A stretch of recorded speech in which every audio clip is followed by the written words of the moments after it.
Welcome back. வீடியோக்குள்ள போகிறதுக்கு முன்னாடி மறக்காம லைக் அண்ட் சப்ஸ்கிரைப் பண்ணிட்டு பாருங்க நண்பா. வாங்க வீடியோக்குள்ள போகலாம்.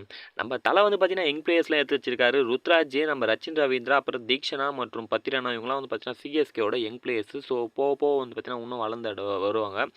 சிஎஸ்கேவோட பிளேயிங் லெவலில் கொஞ்சம் பேர் வந்து பார்த்தீங்கன்னா ஃபேன்ஸ் ரெடி பண்ணுறது ருத்து, கான்வே, ரஹானே, மிச்சில், அப்புறம் டூபே, ரிஸ்வான், ஜடேஜா, எம்எஸ்டி, ஜஹர், தீக்ஷனா, சௌத்ரி அண்ட் பத்திரனா. எங்கே இவரு காணும் தெரியலையே. நம்ம யார் நியூசிலாந்து பிளேயர் ரச்சின் ரவீந்திரா அவர் வந்து பார்த்தீங்கன்னா இம்பாக்ட் பிளேயராக வச்சுக்கலாம். அண்ட் நம்ம கிங் அக்ரெசிவ் கேப்டன் வந்து பார்த்தீங்கன்னா நெக்ஸ்ட் இயர் கப் அடிப்பாருன்னு தோணுது. அடிப்பார் அடிக்க மாட்டா சொல்லி மறக்காம கம்பாஸில் கமெண்ட் பண்ணுங்கள். அண்ட் 13லேருந்து 21 மாதிரி கோலி கேப்டன் இருந்தார். அண்ட் 13 to 23 வரும் பார்த்தீங்கன்னா ரோஹித் சர்மா கேப்டன் இருந்தார். அண்ட் 8லேருந்து ஸ்டில் இன்னும் பார்த்தீங்கன்னா டோனி கேப்டனாக இருக்காரு. அப்புறம் வந்து பார்த்தீங்கன்னா மிடில் ஆர்டர் வேறு லெவலில் இருக்குது. மிச்சில், அப்புறம் வந்து பார்த்தீங்கன்னா டூபே, ரஹானி, டோனின்னு சும்மா சிஎஸ்கே தெரிக்கிற மாதிரியே இருக்குது நண்பா.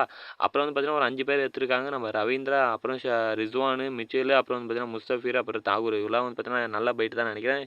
நீங்கள் என்ன நினைக்கிறீங்கன்னு சொல்லி மறக்காம கம்பாஸில் கமெண்ட் பண்ணுங்கள். அண்ட் சிஎஸ்கே 2024 வந்து பார்த்தீங்கன்னா பிளேயிங் லெவலில் வந்து பார்த்தீங்கன்னா உங்களோட பிளேயிங் லெவல் என்ன நினைக்கிறீங்கன்னு சொல்லி மறக்காம கம்பாஸில் கமெண்ட் பண்ணுங்கள். அண்ட் அதில் வந்து பார்த்தீங்கன்னா ரச்சின் ரவீந்திரா இருந்தால் நல்லாயிருக்கும் தான் நினைக்கிறேன்.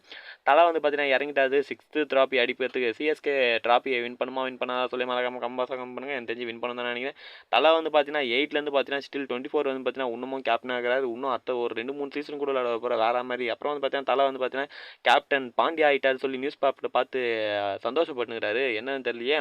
அப்புறம் நம்ம ரோஹித் சர்மா கேப்டன் தூக்கணும்னு பார்த்தீங்கன்னா நம்ம சூரியகுமார் யாதவ், ஜஸ்பிரீத் பும்ரா இவங்க எல்லாம் வந்து பார்த்தீங்கன்னா வேறு லெவலில் கொந்தளிக்கிறாங்க. ஸோ அவங்களோட இன்ஸ்டாகிராமில் தெரியுது. அப்புறம் வந்து பார்த்தீங்கன்னா மனிஷ் பண்ணி பார்த்தீங்கன்னா 2000 மும்பைக்கும் 9 to 10 வந்து பார்த்தீங்கன்னா ஆர்சிபி, 11 to 13 வந்து Pune, 14 to 17 Kolkata, 18 to 21 Sunrisers, 22 Lucknow, Delhi, அப்புறம் கேகேஆர் எல்லா டீமுக்கும் ஆடிக்கிறாரு. தலைவன் வேறு லெவலில் போகலாம். மனிஷ் பாண்டி இன்னும் சிஎஸ்கேக்கு மட்டும் தான் நல்லா போகல. ஸோ நெக்ஸ்ட் இயரில் வந்து பார்த்தீங்கன்னா சிஎஸ்கேக்கு நம்ம மனிஷ் பாண்டி தூக்கி போட்டுருவாங்க தான் நினைக்கிறேன். ஸோ மனிஷ் பாண்டி சிஎஸ்கே வந்தால் நல்லா சொல்லி மறக்காம காம்பாஸாக கம்மி பண்ணுங்கள். அண்ட் நம்ம கேப்டன் நம்ம ரோஹித் சர்மா போனதுலேருந்து பார்த்தீங்கன்னா ஃபுல்லாக வந்து பார்த்தீங்கன்னா ஃபாலோவர்ஸ் குறையுது. அண்டு சிஎஸ்கேக்கு ஃபாலோவர்ஸ் எகுது. வேறு மாதிரி நானும் அன்ஃபாலோ பண்ணிட்டேன், நீங்களும் அன்ஃபாலோ பண்ணிட்டீங்களா இல்லை சொல்லி மறக்காம கம்பாஸில் கம்பாங்க. அண்ட் 10 லெவலு 18, 21, 23 எல்லா ட்ராஃபியும் இருக்குது. அண்டு நம்ம சிஎஸ்கே பீட் ஜிடிவியா கோலி கில்லு வந்து பார்த்தீங்கன்னா லாஸ்ட் மேட்சாக நம்ம கோலி வந்து டோனி கிட்ட கேட்குறாரு, இதுதான் உங்கள் லாஸ்ட் மேட்சா? இல்லை டெஃபினெட்லி நாட்னு சொல்கிறாரு. இன்னும் ஆடுவார் போல். நம்ம ஆர்சிபி வந்து பார்த்தீங்கன்னா எல்லாம் ஸ்ட்ரைக் ரேட் வேறு லெவலில் வச்சுக்கிறாங்க. அதனால தான் போய் 2 பேர் எடுத்துக்கிறாங்க போல், என்னன்னு தெரில. ஸோ வெயிட் பண்ணி பார்க்கலாம். அப்புறம் வந்து பார்த்தீங்கன்னா கப்போட ப்ரைஸே வந்து பார்த்தீங்கன்னா 20 crore தான். இவங்க வந்து பார்த்தீங்கன்னா 20 crore 24 crore எடுத்துக்கிறாங்களே. வேறு லெவல் சம்பளம். அது இல்லாமல் ஒரு பாலுக்கு வந்து பார்த்தீங்கன்னா 7 crore. ஐயோ என்ன